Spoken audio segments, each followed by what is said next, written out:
I'm very happy, that's my Sira Stories time.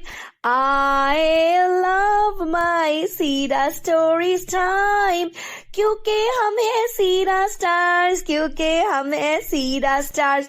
نبی ہمارے پیارے ہیں، نبی ہمارے پیارے ہیں، وہی ہمارے ہیرو ہیں، پیارے نبی ہمارے ہیں، ہمارے رول ماڈل ہیں، ہم کو سب سے پیارے ہیں.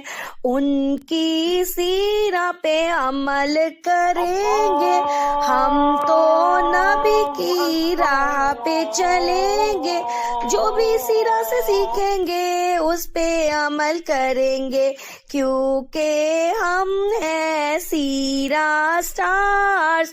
Seerah stars, we are Seerah stars. We are on Prophet's way, learning lessons every day. Kind and loving, brave and true, Prophet told us what to do. Helping others, spreading light, doing good from morning to night. Seerah stars shining bright, following the path that's right. I'm very happy, that's my Seerah Stories time. I love my Seerah Stories time. بسم اللہ الرحمن الرحیم. السلام علیکم ورحمۃ اللہ وبرکاتہ. میں ہوں آپ کی happy Seerah teacher doctor Zobia Noreen, اور آپ ہیں میرے پیارے پیارے سے happy Seerah stars. Happy Seerah stars. اندھیری رات تھی، مدینہ کی گلیاں خاموش تھیں، مگر ایک بڑا فیصلہ ہو چکا تھا.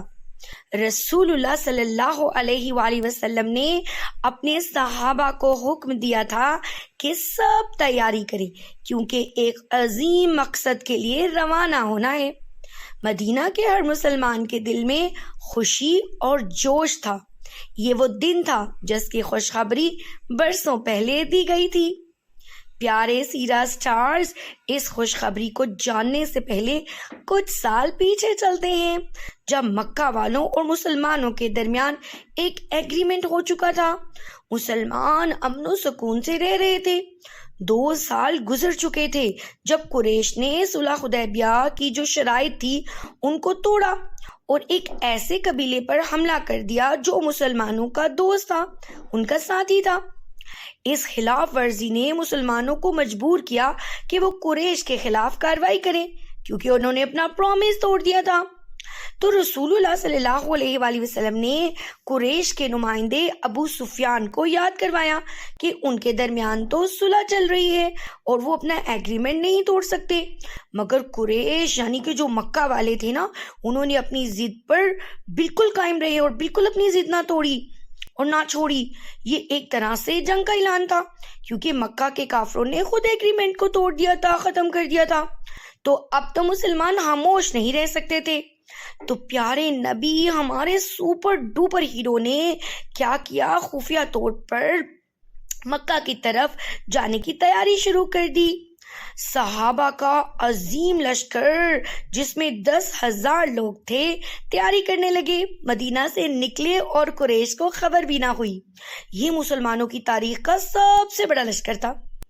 جب یہ فوج مکہ کے قریب پہنچی تو اللہ کے حکم سے رسول اللہ صلی اللہ علیہ وآلہ وسلم نے صحابہ کو حکم دیا کہ رات کے وقت آگ جلائیں تاکہ دشمن کو مسلمانوں کی تعداد کا اندازہ ہو سکے. رمضان المبارک کا بڑا ہی بابرکت مہینہ تھا. پیارے نبی اپنے صحابہ کو ہدایت دی کہ کسی کو قتل نہ کیا جائے سوائے اس کے جو خود لڑائی کرے. مکہ میں داخل ہونے کے لیے فوج کو 4 حصوں میں تقسیم کیا گیا. ہر طرف سے مسلمان مکہ میں داخل ہوئے. کسی قسم کی جنگ نہیں ہوئی کیونکہ اللہ نے قریش کے دلوں میں خوف ڈال دیا تھا. مکہ کے لوگ بے حد خوف زدہ تھے. وہ سوچ رہے تھے کہ جس طرح انہوں نے مسلمانوں پر بہت ظلم کیے تھے تو آج مسلمان بھی اپنے نبی کے ساتھ مل کر ہم پر بہت ظلم کریں گے. لیکن پتہ ہے کیا ہوا؟ بوجھیں کیا ہوا؟ ہمارے پیارے نبی جو رحمت للعالمین ہیں، انہوں نے عام معافی کا اعلان کر دیا. انہوں نے کہا کہ جو ابو سفیان کے گھر میں پناہ لے گا وہ محفوظ ہے، جو اپنے گھر کے دروازے بند کر لے گا وہ بھی محفوظ ہے، جو حرم میں داخل ہو جائے گا وہ بھی محفوظ ہے، صرف جو خود لڑائی کریں گے ہم صرف ان کے ساتھ لڑائی کریں گے۔ پتہ ہے یہ الفاظ مکہ والوں کے دلوں کو نرم کرنے کے لیے کافی تھے۔ پیارے سیرا سٹارز، یہ تھے ہمارے سپر ڈوپر پیارے ہیرو صلی اللہ علیہ وآلہ وسلم، جنہوں نے جنگ جیت کر بھی دشمن کو معاف کر دیا۔ سبحان اللہ۔ اس کے بعد رسول اللہ سیدھے خانہ کعبہ میں تشریف لے گئے، کعبہ کے اندر موجود تمام بتوں کو گرا دیا اور فرمایا حق آ گیا اور باطل مٹ گیا۔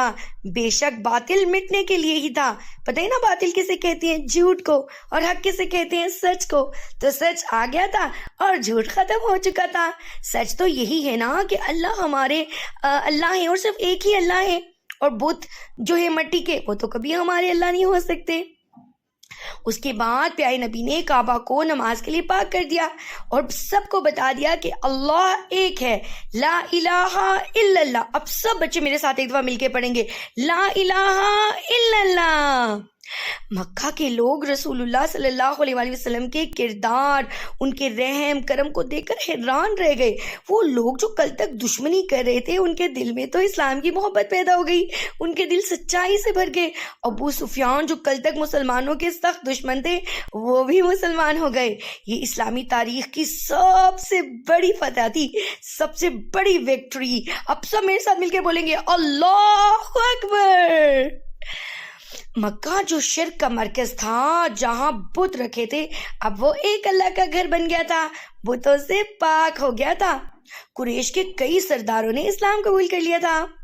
مکہ کی فتح کے بعد عرب کے دیگر قبائل نے بھی آہستہ آہستہ اسلام قبول کرنا شروع کر دیا تھا۔ مکہ اور مدینہ کے درمیان امن قائم ہو گیا تھا۔ تو پیارے سیرا سٹارز، فتح مکہ ہمیں سکھاتی ہے کہ صبر، حکمت، رحم ہمیشہ کامیابی کی طرف لے کر جاتے ہیں۔ پیارے نبی نے ثابت کیا کہ امن اور معافی سے دل جیتے جا سکتے ہیں۔ اگر آپ اپنے دشمنوں کے ظلم کا بدلہ لے لیتے تب بھی آپ کو بدلے کا حق تھا، تب بھی کوئی گناہ تھوڑی تھا، لیکن وہ بدلہ لوگوں کے دلوں کو نرم نہ کرتا۔ تو کیسی زبردست اسٹریٹجی تھی کہ ہمارے پیارے سپر ڈوپر ہیرو نے اپنے دشمنوں کو معاف کر دیا، اس سے وہ ان کے دوست بن گئے۔